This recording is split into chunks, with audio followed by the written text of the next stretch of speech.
गरीब लोगों के बैंक अकाउंट में पैसा डालेंगे। ನಾವು ನಿಮಗೊಂದು ಆಶ್ವಾಸನೆಯನ್ನ ಕೊಟ್ಟಿದ್ವಿ.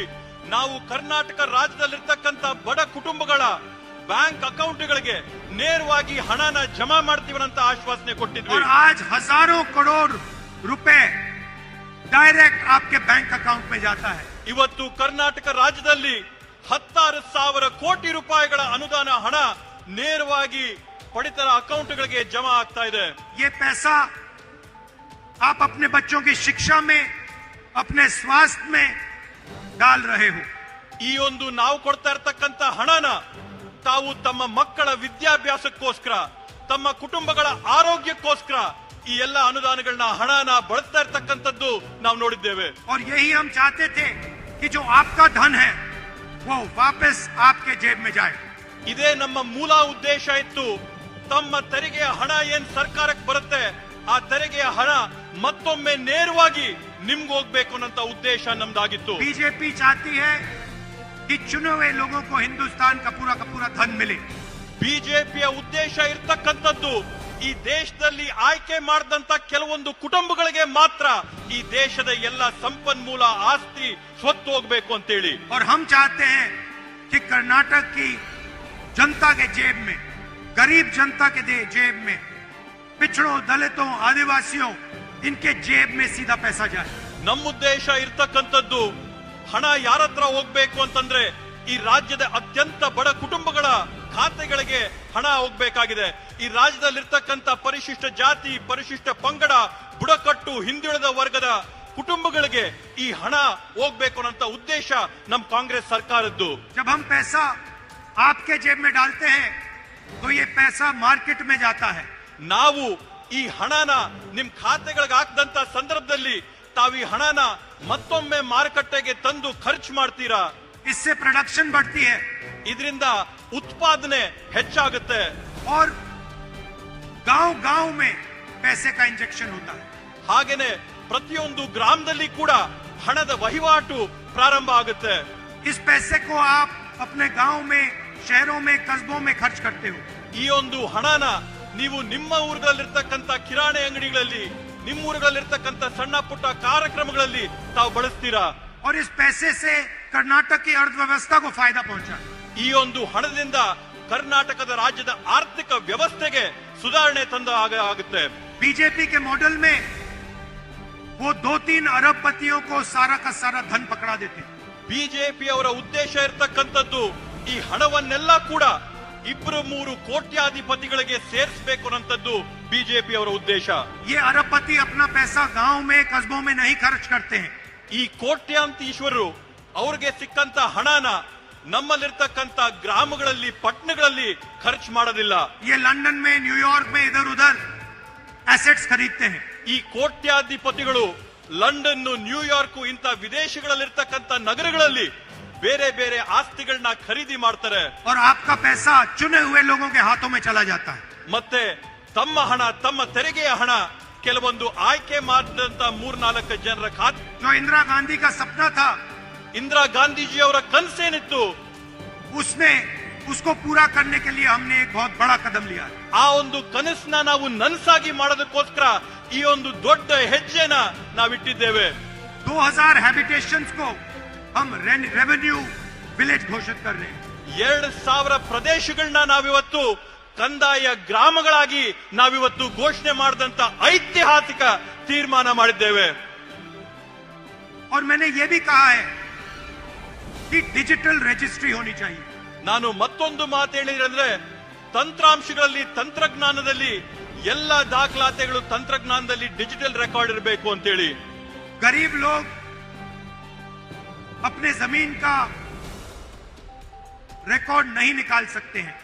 ಬಡ ಕುಟುಂಬದಲ್ಲಿರ್ತಕ್ಕಂಥವ್ರು, ಸಣ್ಣ ಪುಟ್ಟ ಮನೆಗಳಲ್ಲಿರ್ತಕ್ಕಂಥವ್ರು ಅವರ ಕಂದಾಯ ದಾಖಲಾತಿಗಳನ್ನ ಭದ್ರವಾಗಿ ಇಟ್ಕೊಳ್ಳಕ್ಕೆ ಕಷ್ಟ ಆಗುತ್ತೆ. सालों बीत जाते हैं, उनको अपना डॉक्यूमेंट नहीं मिलता है. 16 ವರ್ಷಗಳು ಕಳೆದ್ರೂ ಕೂಡ ಅವ್ರಿಗೆ ಅವರ ಮಾಲೀಕತ್ವದ ಪತ್ರಗಳು ಕೈಗೆ ಸಿಗೋದಿಲ್ಲ. इसीलिए हमने कहा है कि 21वीं सदी में डिजिटल रजिस्ट्री होनी चाहिए. ಆದ್ರಿಂದ ನಾವು ಕೊಟ್ಟಂತ ನಿರ್ದೇಶನ ಏನಂತಂದ್ರೆ 21ನೇ ಶತಮಾನದಲ್ಲಿ ಎಲ್ಲರ ಕಂದಾಯ ಡಾಕ್ಯುಮೆಂಟ್ಗಳು ಡಿಜಿಟಲೀಕರಣ ಆಗಬೇಕು ಅನ್ನೋ ಒಂದು ನಿರ್ದೇಶನ ನಾವು ನೀಡಿದ್ವಿ. आपके हाथ में एक फिजिकल कॉपी होगी, ನಿಮ್ಮ ಕೈಯಲ್ಲಿ ಒಂದು ಫಿಸಿಕಲ್ ಕಾಪಿ ಇದ್ರೂ ಕೂಡ, मगर जब भी आपको जरूरत पड़े आप डिजिटल कॉपी निकाल पाओगे. ಆದ್ರೆ ನಿಮ್ಗೆ ಯಾವತ್ತಾದ್ರೂ ಬೇಕಾದ್ರೂ ಕೂಡ ತಂತ್ರಾಂಶದಲ್ಲಿ ಡಿಜಿಟಲ್ ಕಾಪಿ ತಾವು ಯಾವಾಗ ಬೇಕಾದ್ರೂ ತಗೋಬಹುದು. इस गारंटी से हमारे जो सबसे गरीब कमजोर भाई बहन हैं उनको फायदा होगा. ಇವತ್ತು ಈ ಒಂದು 6ನೇ ಗ್ಯಾರಂಟಿಯಿಂದ ನಮ್ಮ ಸಮಾಜದಲ್ಲಿರ್ತಕ್ಕಂಥ ಅತ್ಯಂತ ಬಡ ಹಿಂದುಳಿದ ಕುಟುಂಬಗಳಿಗೆ ಸಾಕಷ್ಟು ದೊಡ್ಡ ಅನುಕೂಲ ಸೌಲಭ್ಯ ಆಗಿದೆ.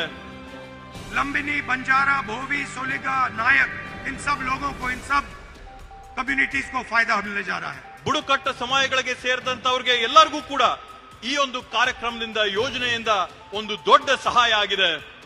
और मैंने एक और बात बोली है. ನಾನು ಇದ್ರ ಜೊತೆಗೆ ಮತ್ತೊಂದು ಮಾತನ್ನ ನಾನು ಹೇಳಿದ್ದೇನೆ. 50,000 ऐसे परिवार हैं 50 जिनके पास अभी भी मालिकाना हक नहीं है. ನಾನು ಮತ್ತೊಂದು ಮಾತು ಹೇಳಿದ್ದೀನಿ.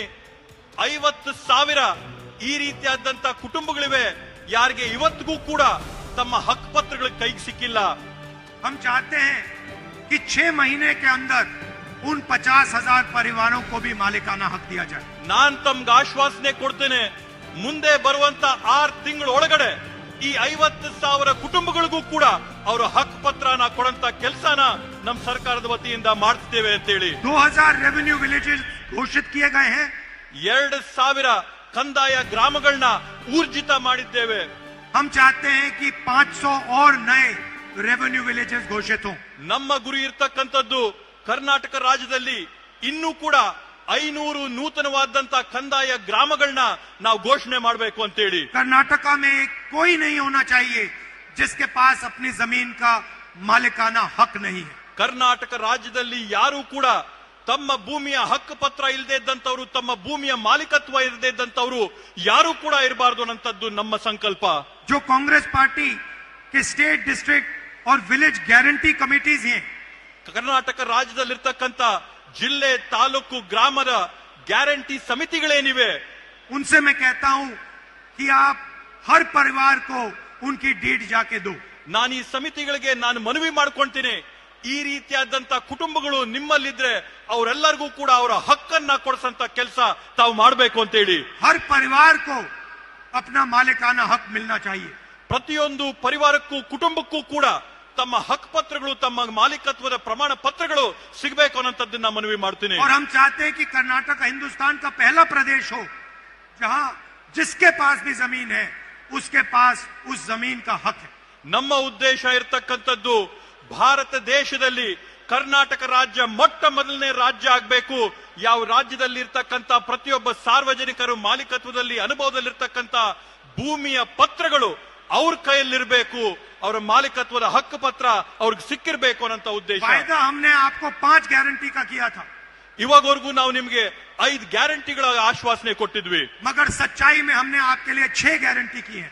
ಆದ್ರೆ ವಾಸ್ತವವಾಗಿ ನಿಜವಾಗಿ ಕೂಡ ನಾವು ನಿಮ್ಗೋಸ್ಕರ 6 ಗ್ಯಾರಂಟಿಗಳನ್ನ ಈಡೇರಿಸಿದ್ದೇವೆ. और ये शायद सबसे जरूरी कर्नाटक के भविष्य के लिए गारंटी है.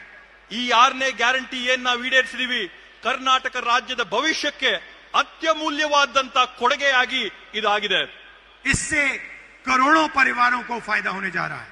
ಈ ಒಂದು ಹಕ್ಕು ಪತ್ರಗಳಿಂದ ಕೋಟ್ಯಾಂತರ ಕುಟುಂಬಗಳಿಗೆ ಅನುಕೂಲ ಆಗಂತದ್ದನ್ನ ನಾವು ನೋಡ್ತೇವೆ.